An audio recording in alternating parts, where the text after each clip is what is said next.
On the record in the matter of the people of the state of Michigan versus Kathleen Bearden, William Schultz, Amy Fascinello, Clifford Frost, Stanley Brock, John Haggard, Marianne Henry, Timothy King, Michelle Lundgren, Sean Maddock, Myra Rodriguez, Rose Rook, Marianne Sheridan, and Kenneth Thompson. Council appearances, please. Assistant Attorney General Kayla Crano, appearing on behalf of the people. Good morning, Your Honor. Is someone's phone ringing? You can turn the ringer off, please. Thank you. Thank you. Morning, Your Honor. Kevin Kiepski, P74-153, appearing on behalf of Mr. Frost, who's seated immediately behind me. Morning, Your Honor. Attorney John Freeman on behalf of Marianne Sheridan, who is seated behind me. Good morning, Your Honor. George Brown on behalf of Marianne Henry, who's seated to my right. Mike Smith appearing on behalf of Mr. Timothy King, who's on Zoom today. Morning, Your Honor. Dave Coleman appearing on behalf of Mr. Choate, and he is right here, seated behind here. Good morning, Your Honor. Michael Milano on behalf of Rose Rook, who is president in court. Good morning, Your Honor. George Denny and Garrett Koger on behalf of Kathleen Bearden, who is participating via Zoom. Good morning, Your Honor. Paul Stablin appearing on behalf of Amy Fascinello, who is seated in the front row. Good morning, Your Honor. Mary Chartier on behalf of John Haggard, who is not present or on Zoom because of a medical procedure today. Thank you. Good morning, Your Honor. Who is also on behalf of Mr. Haggard. And good morning, Your Honor. Nicholas Somberg on behalf of Sean Maddox. Good morning, Your Honor. Dwayne Silverthorne appearing by Zoom on behalf of Michelle Lundgren, who is also appearing by Zoom. David Gilbert on behalf of Ken Thompson, who's seated in the back row. Morning, Your Honor. Derek Wilczynski on behalf of Stanley Grote, who's here with me by Zoom. We waive formal appearance in court. Good morning, Your Honor. Michael Boville on behalf of Mr. Kent Vanderwood, who waives his appearance today due to competing medical appointments. Good morning, Your Honor. Wright Blake appearing by Zoom for Maida Rodriguez, who's also appearing by Zoom. I think that is everyone. Thank you, everybody. I know it was a lot assembling you all in here in this small space, but I think we were able to navigate it technically with one over the limit, but I think we'll be okay. Today was the date and the time that was scheduled to complete a series of preliminary examinations for a 15 co-defendant criminal complaint. A couple of housekeeping matters. There was a motion to reopen the proofs that was filed. The court is in receipt of that. The court did not receive a responsive motion from the people, but the court is denying the motion to open the proofs. So I wanted to make sure that was on the record. The other issue was a informal request that the court received from one of the attorneys requesting a apology of some sort because they were the subject of some investigation relative to a social media post. The court addressed any issue relative to that in chambers in private. And that individual who's requesting the apology later returned to the courtroom where the media was present, other members of the case were present, and my staff was present, and also the cameras that are here, and proceeded to advise everyone as to what the in-chambers conversation was. So any ramifications that came from that was attributed to their own actions and not to the court, because I handled that in chambers. And so there will be no apology from the court for that. Okay, so now for the reason that we're here, because there is a lot that the court wants to go over. Again, this is a hearing that marks the culmination of a lengthy and hotly contested felony preliminary examination that originally charged 16 co-defendants with 8 felony counts. Each co-defendant had been charged with count 1, conspiracy to commit forgery, counts 2 and 3, forgery, count 4, conspiracy to commit uttering and publishing, and then count 5, uttering and publishing, count 6, conspiracy to commit election law forgery, and count 7 and 8 being election law forgery.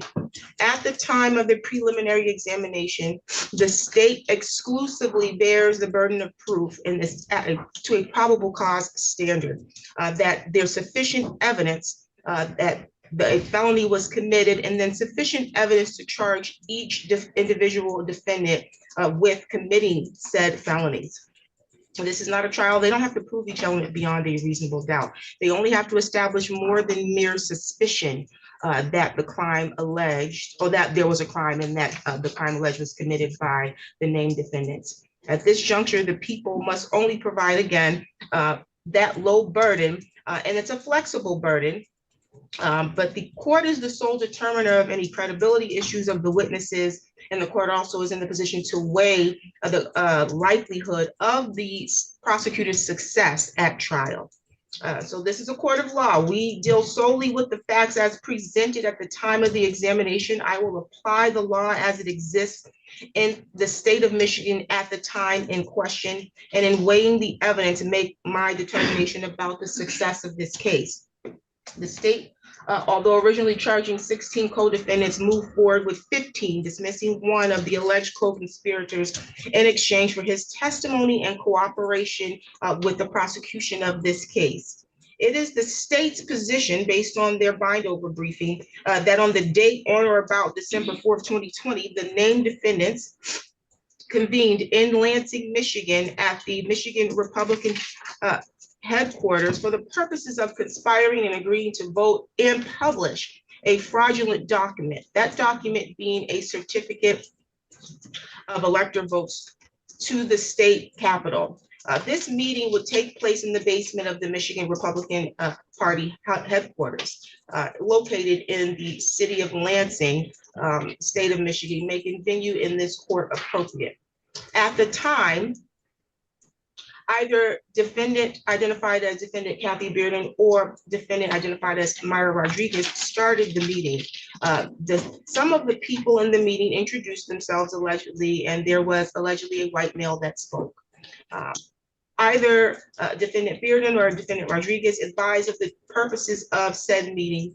First was to develop a slate of candidates that would be presented to the state Senate by 2 p.m. on that date, December 14, 2020. And that the actors, being the nominee electors, understood that in the event that there was a successful recount that found that candidate for president at the time, Donald Trump, had in fact won the election, that it would be used at that time and that the electors would not have to later reconvene for a meeting for the purposes of voting. The purpose, again, of the meeting would be to accomplish a signing of a document. The people presented in their case in chief and in their binder brief that they believe that the group was advised of two purposes of signing the document. Again, to be presented at the Capitol that day along with the Democratic slate, and that it was not to be a contingent on Trump being declared the true winner of the election, but that the group understood that it would be presented stating that in fact Trump had won the election. The people did not indicate exactly who they believe provided this information to the suspected electors. The people alleged that at the time of this meeting, there were two pertinent documents in the building. One being a contingent document that the people's witness Zamet and Hudson expected would be signed, and that would be not nominating the electors, and then also a fraudulent certificate. The document or alleged documents, if the court believes that there were these documents, were signed by the group of nominated electors, and some of the Republican elected nominees then later proceeded to march or walk to the Capitol of the state of Michigan in an attempt to present this signed document at the Capitol. They were met by the people's witness, Captain Darren Green from the Michigan State Police, who denied them access into the Capitol. Green advised that the electors had already been checked in, to which someone could be heard on People's Exhibit 12, which was a video that was admitted during the series of examination. And someone could be heard saying during this time that these are the other electors. On this same exhibit, the court could see and hear another party, which I believe was reported to be someone by the name of Norton, hold up a manila envelope and state, "We have a copy of paperwork that was prepared as electors under their constitutional duty." He requested to speak to the sergeant of arms, but he was denied. Captain Green also refused to accept the envelope to be delivered on their behalf. Copies of this alleged certificate or alternate certificate was later received from East Lansing by the National Archives and by the General Counsel or the Secretary of the United States Senate. State police later examined during the investigation the signatures located on that alternate document and determined them to belong to the original 16 co-defendants named or identified in this case. One of the people's key witnesses, that being Agent Howard Shaw, testified that he was assigned to investigate this case in December 2022, only 2 months after his stint at the Office of the Attorney General. Agent Shaw testified that he wrote and executed numerous search warrants and reviewed countless open source videos and photos of the alleged incident and the defendants that he terms as fraudulent electors attempting to publish their certificate to the Capitol. The elements of the charges that have been brought against these co-defendants, one being for forgery, the people would need to show probable cause that first, a document in question must have been falsely made, altered, forged, or counterfeit. Second, that the defendants falsely made, altered, forged, or counterfeited this document. Third, that the defendants did this, and when they did this, that he or she intended to defraud or cheat someone. To establish uttering and publishing, the people would need to establish first that the document in question, in this case, that being the alternate certificate of electors, was either false, altered, forged, or counterfeited, and that the title of the certificate was false or made a false statement. Second, that the defendant or defendants represented either by words or actions or both that the document was genuine or true, and they either exhibited, offered, or presented said document. Third, that when the defendants did this, he or she knew that the document was false, altered, forged, or counterfeited. And then fourth, that when the defendants did this, he or she intended to defraud or cheat someone. Both of these are specific intent crimes, even the charges that are conspiracy to commit said actions. The court has taken a review of the statute and the principles surrounding its statutory construction. The court has interpreted forgery, the forgery statute that is under Michigan Compiled Law 750.248, as well as the uttering publishing under 750.249, to both be property-related crimes that does not apply to the facts of this case. Even, however, if the court were to take the position that the statute applies to the facts of this case, I think that the people would still be deficient in some of the elements for the purposes of bind over. We'll get into that a little bit later. So that leaves the court with the charges of conspiracy to commit election law forgery and election law forgery, to which the people would need to prove that a person who does either of the following for any purposes under this act is guilty of forgery, that they knowingly make, file, or otherwise publish a false document with the intent to defraud, knowingly makes, files, or otherwise publishes a document that contains false signatures with the intent to defraud. The court has reviewed and heard all of the testimony over a series. Originally, we tried to do this in 2 settings. As you can see, we can't fit everyone in this courtroom. And then due to some of the medical issues and or mental health issues of some of the co-defendants, it ended up being 3 settings. And because of the voluminous nature of the evidence that was presented, parties needed time to go over and digest that information. And then the court had to give leeway for bind over. Meaning you gotta get the transcripts, which we had to farm that out. We had to get someone to help produce all of these transcripts because of the amount of days and hours spent into receiving testimony in this court. So the idea that the court in some way delayed this matter is preposterous because of the nature and the monumental nature of the case, and then the amount of defendants that we can't even fit in one courtroom. And so the court again reviewed all of the testimony and reviewed the people's bind over motion as well as each defendant's responsive motion in opposition, and then the court makes the specific findings. The people presented a large amount of evidence, including testimony, evidence, some videos, photographs and text messages and social media posts. The people's key witness, at least who the court believes was their key witness, was a Mr. James Renner. He was originally one of the alleged co-conspirators charged in this case, and I believe provided some very critical and crucial testimony. He testified that at the request of Janelle Leonard, who was the chairman of the Clinton County Republican Party, he attended the meeting in Lansing at the Michigan Republican Party headquarters on December 14, 2020. Prior to attending this meeting, he testified that he was not aware of the purpose of the meeting, but that he would be filling in for an elector. This wasn't his first time in the building. This wasn't his first time being contacted by Janelle Leonard to attend some meeting, so it didn't strike him as something out of the ordinary or odd. There were approximately 30 people in the room. The meeting was held in the basement of the building.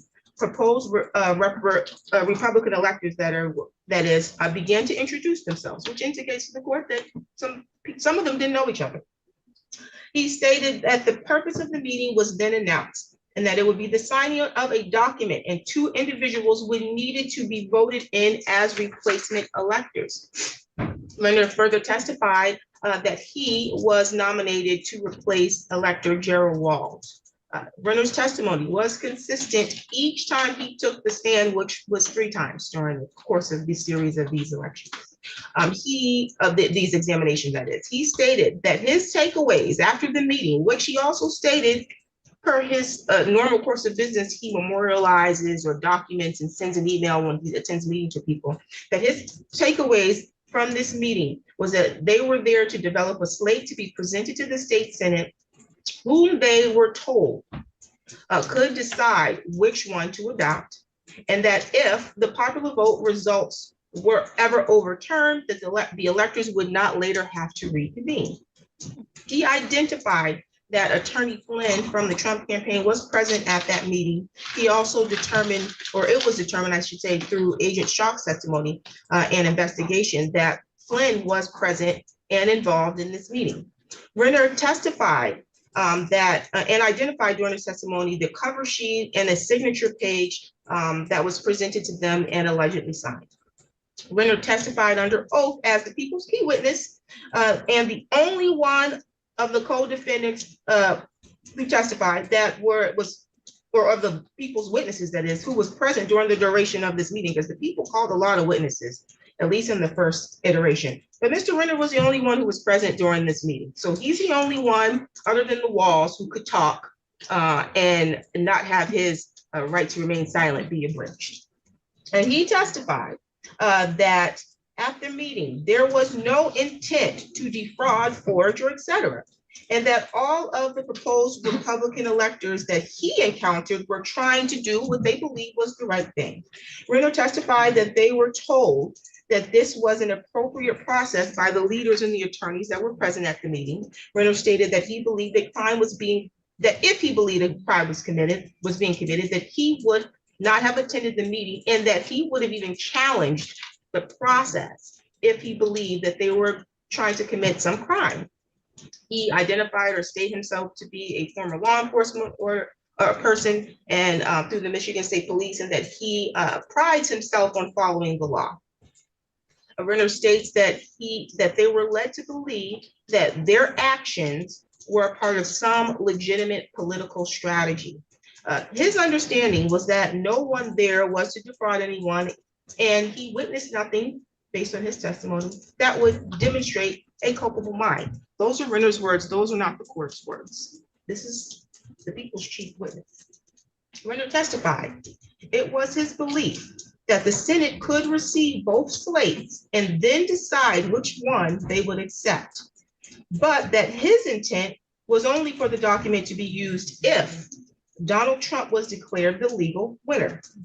Renner stated he was unaware of what happened with the envelope that allegedly contained this document of alternate signatures that they signed after being turned away from the Capitol. And he also had no clue that the documents were sent to Washington, D.C. There was never any testimony from any witness called by the people or the defense otherwise about discussions being had about sending or even considering to send these documents to DC. This case hinges on the element of intent of these actors. And it's the actors that are named in this particular case, which are the nominated electors. This is not the intent of Flynn, the intent of Chesbro, Giuliani, or Donald Trump, but the people that were actually named in this case. Because our state didn't charge, although Agent Shock did say that there were those other individuals listed were unindicted co-conspirators. They were not charged in this case. And so intent may be determined by what these actors, these defendants named here today did or what they said. The court, can attribute much of Mr. Renner's testimony to the understanding and the mindset of his co-actors. And that's much, or if not even all of that testimony. Other than and that's because he was the one that was present, and the information that would have been shared with him would have been shared with the others, if that makes sense. Also, the people called multiple witnesses, and their testimony tends to align largely in part with Mr. Renner's testimony. The people called Troy Hudson, political director for the Michigan Republican Party, testified that his understanding of the purpose of the meeting and the document was to confirm the elector nominees were prepared to vote if Donald Trump later declared the winner of the election. And so that his belief was that the intent of the document was to be contingent. And the court recognizes that the document in question does not say contingent on it, but I think that's semantics. I don't think that the fact that it didn't say contingent doesn't speak to the original intent of the document. Again, intent can be inferred by what they did and what they said. And so witness Stuart Foster testified that he was specifically instructed not to tell the electors why they were coming into the headquarters. I think that was intentional, and I think that that information or that direction was from those unindicted co-conspirators who were attorneys and supposedly led this meeting. People's witness Tony Zammit testified that he was told that the electors would sign an affidavit stating that if evidence was found that would overturn the results of the election, that the electors would be willing to serve as electors. Zammit was clear that the intent of the document was to be contingent, and that he saw Flynn pick up the document and later overheard him make a statement to the effect of, "Can you believe I have to send this to the Secretary of State or National Archives?" But again, we have Renner, who said that there was no testimony, that he had no clue that that was going to happen. Zammit also testified that he believes that the electors just listened to what the lawyers who were present made them believe, and that Michigan would be disenfranchised and lose their vote if the election was later overturned, and that this was based on the Hawaii case, which again, they were made aware of by these attorneys that were not named in this case.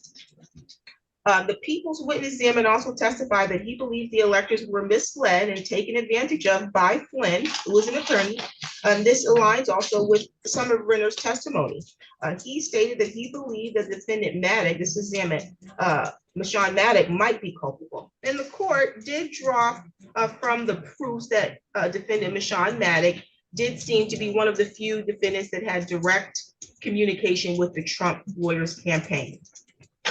People's witnesses or witness Laura Cox also testified that she received a call from the Trump campaign and lawyers, and that they the plan, as she knew it, and she's one of the creators of this meeting, right, the organizers, that the electors were to convene and sign a document stating that if the election was overturned, the electors would serve their duties. She thought this was a good option versus other documents that had been shared with her. Her testimony was that she provided the document to the Michigan Republican Party staff to present at the meeting. She had a key role there. It was her belief, as the person who helped organize this meeting and provided the document that was supposed to be signed, that the case pending, that there were cases pending that could impact the election. That was her belief, and that those pending cases could affect the results, and that she wanted, or that they wanted, their document in place in case the election was ever overturned. She helped organize this meeting. She also testified that she believed that the slate sign would only have power if the election was overturned. This was also based or consistent with Renner's testimony. And so it's easy for the court to assume that this was the idea that was conveyed at the meeting. People's witness Terry Land, who was an original nominee elector, was the only witness, I believe, that the court could reasonably believe or be confident had some sophisticated knowledge about how the electoral process ran, and that's just based on her prior role as a Secretary of State. She testified that she was contacted by defendant Michonne Maddock to attend the December 14th meeting at the request of Trump lawyers. Land said she told Maddock to have the lawyers call her. The lawyers never called her. She never showed. The court believes that was intentional. Just like when the other witness testified that they were told not to tell the electors what they were coming here for, that was intentional, and that the lawyers did not want to disseminate certain information to the electors. I believe that based on the testimony of the Trump campaign, lawyers intentionally kept that information from certain electors, and that they were the ones who controlled the narrative of this meeting. And that, again, is consistent with the people's chief witness, Mr. Renner. People's Exhibit 26 is a picture of the group at the headquarters after this meeting, after they signed this document, and they're posing. And when the court reviews this picture, it appears as if this group of nominated electors believes that they're documenting something important, that this is some historical or monumental moment for them. Typically, people who are seeking to defraud or deceive do not gather and make a spectacle of that. That would be weird. Now, the people's chief investigator and witness took the stand, and he had a time on the stand. His time on the stand multiple times, because I think there was a time we had to call and recall him multiple times, called into question his credibility as well as his preparedness for this particular case.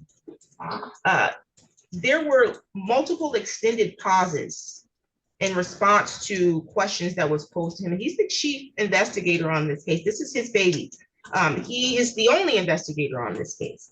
But he had to make, and the court had to go off the record multiple times to allow witness Shock to review his notes, refine answers on reports in case that he again was the sole detective on. Portions of Agent Shock's testimony caused some confusion, or at least appeared to cause him some confusion during the questioning. And he testified that the evidence suggested that Flynn was the one who mailed the documents to DC. Again, Renner testified the electors, he being a substitute elector, had no knowledge of this. Agent Shock testified that he interpreted evidence he received and reviewed to believe that defendant Sheridan relied on guidance from Trump's lawyers, Giuliani and Chesbro. He testified in this courtroom under oath that the electors did what they were told to do by the lawyers. And the court agrees with the argument made by some of the defense counsel in their bind over that reliance on counsel's advice, although not an affirmative defense, does tend to refute the government's ability to prove intent. Agent Shock conceded on cross-examination that there was no public record. That was his response. Agent Shock received emails from Chesbro after swearing to an affidavit of probable cause that would demonstrate that there was no agreement between these named defendants to commit a crime. Although he put in his affidavit that the electors were told this would be an alternate slate. Agent Shock testified that he believed Mr. Renner was doing his civic duty when he signed the very same document that the other co-defendants allegedly signed. So that would mean that they were doing their civic duty if I were to believe Agent Shock's testimony. Agent Shock testified that he moved forward with authorizing the complaint because of a concerted effort to present a slate to cause a pause in the electoral process. But that's not an element of fraud and not an element of the charges before the court. This is not an election interference case. And there's many things that could cause a pause in the electoral process, and it doesn't mean that it's criminal. This is a fraud case, and we have to prove intent. And I don't believe that there's evidence sufficient to prove intent. I believe there's insufficient evidence brought on this record to even establish that the defendants were trained or explained to them what their duties would be, and the difference between a duly elected elector versus an elected or nominated elector. Agent Sharp testified that there were no distinctions between the actions of Renner and the other co-actors. That was namely in response to, I believe, Gilbert's cross-examination about his client Thompson. But if there's no real distinction and Mr. Renner was doing his civic duty, then that means that they were all doing their civic duty. The prosecution would like the court to believe that these named defendants were savvy or sophisticated enough to understand fully the electoral process, which the court does disagree, because the document that was presented doesn't even align with the level of sophistication that they want me to believe. This alternate document doesn't state it's an official document of the state of Michigan, doesn't contain a certificate of vote. No one attempted to forge the governor's signature. No one attempted to create a fake seal. There were also some social media posts that the court can interpret as for the intent from. I think it was Ms. Lundgren's social media post indicating that they were in Lansing fulfilling their constitutional right, which doesn't demonstrate an intent to defraud. It's an intent to exercise what you believe is your constitutional right. And she also stated in that post something about they were well documented, meaning that they're preserving their right and they got proof of that they preserved their right. The court could have possibly entertained the concern regarding Michonne Maddox's culpability, but for the People's Exhibit 18, which was a video, but appeared to be a press conference with Michonne Maddox and Sheridan, which clearly states what their intent was. They clearly stated that and this was right after, I guess, after the December 14th meeting, where they said they were executing their constitutional right to allow the senators of the state of Michigan to receive an alternate slate, and then the senators could take further action. They didn't say, first of all, I don't know anybody doing a press conference after they're committing a fraud, but to the extent that that's what we're going to do. Their statements make it very clear that they believe that they can seek redress from their state senators, which I believe is a constitutional right. Right, wrong, or indifferent, it was these individuals and many other individuals in the state of Michigan who sincerely believed, for some reason, that there were some serious irregularities with the election or with the voting, and that somehow their candidate didn't receive all the votes that was intended for them. This is not for the court to decide whether that was true or false, but this was their belief, and their actions were prompted by this belief. It is understood that the law provides a mechanism and a time frame for presidential candidates to seek redress for a recount, and that didn't happen in this case. However, it is also understood that the Constitution of the United States provides, under the First Amendment, a guarantee that people can peacefully or peaceably assemble and petition the government for redress of grievances, and sending an alternate document or a document to the state capitol, which is what the testimony was their intention, and that's evidenced by the video. We're the other electors, and we got something that we got to get to them too. They knew that the Democratic electors were there. They weren't trying to sneak and get something that looks like it's the real one and replace the other one. That would be an attempt to defraud. They know that the Democratic electors are there casting their vote. They've been told something about this weird Hawaii case, and they think that they got to get their stuff in on the safe harbor deadline or by December 14th.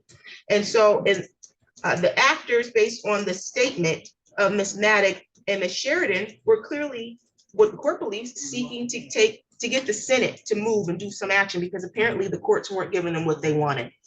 And so in this courtroom, we don't really care your race, color, creed, national origins, religious belief, or your political beliefs, but we do care about the law, and that we believe that it should be applied to protect every individual equally, and I believe that they were executing their constitutional right to seek redress, and that's based on the statements of all of the people's witnesses. And so for those reasons, these cases will not be bound over to the circuit court. Each case will be dismissed. Thank you, Your Honor. Thank you, Judge. Thank you, Judge. Thank you, Your Honor. Thank you, Your Honor.